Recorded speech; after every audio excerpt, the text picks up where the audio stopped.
Bonjour et merci de nous rejoindre sur le plateau de l'Express Flash, votre rendez-vous hebdomadaire d'information. Voici le sommaire de cette édition. Actualité, faits divers, chiffres de la semaine.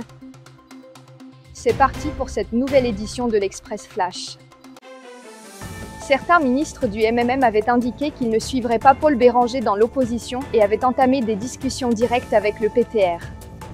Mais, après un tête-à-tête entre Navin Ramgoolam et Paul Béranger, le jeudi 6 novembre, et la tenue du bureau politique du MMM, les tensions entre le PTR et le MMM semblent s'être apaisées à la suite d'intenses manœuvres en coulisses.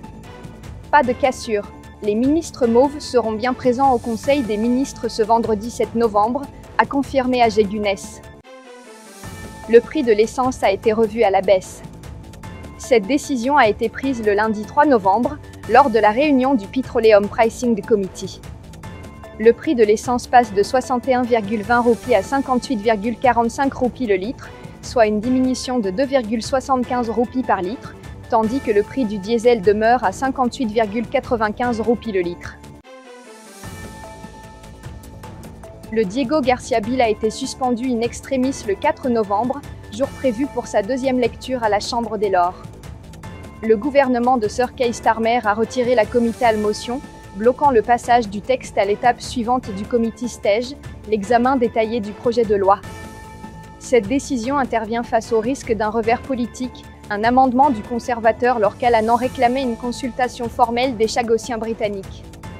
Redoutant un vote défavorable si les libéraux-démocrates soutenaient l'amendement, les ministres ont préféré suspendre la procédure. Selon le calendrier actualisé du Parlement britannique, la nouvelle date du committee stage est fixée au 18 novembre.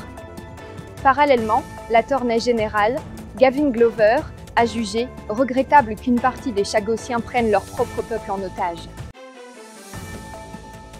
Sous haute surveillance médicale, l'homme d'affaires malgache s'est présenté le mercredi 5 novembre au siège de la FCC.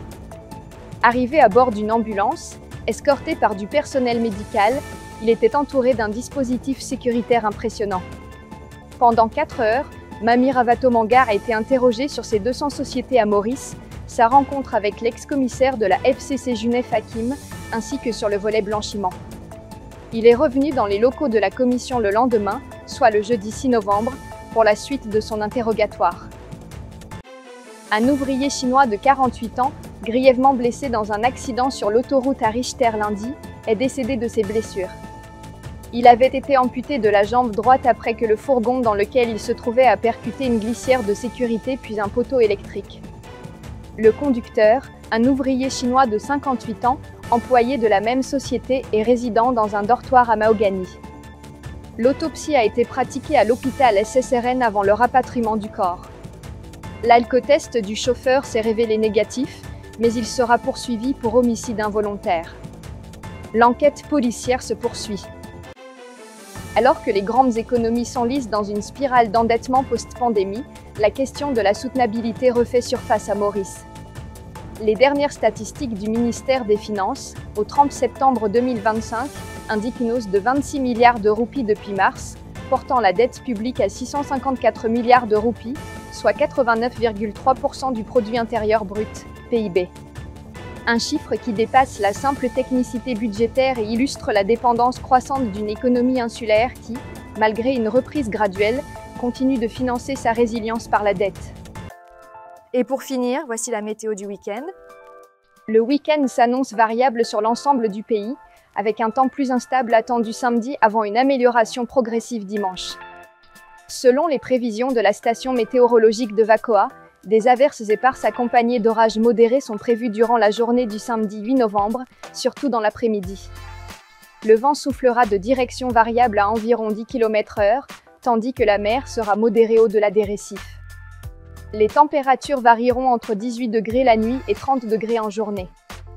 Pour le dimanche 9 novembre, le temps restera généralement beau en matinée, mais des averses localisées sont attendues dans l'après-midi, principalement sur les régions de l'ouest, du sud-ouest et du plateau central. Le vent soufflera du nord-est à environ 15 km/h et la mer demeurera modérée au-delà des récifs. Les températures maximales pourraient atteindre 32 degrés, avec des minimales autour de 18 degrés.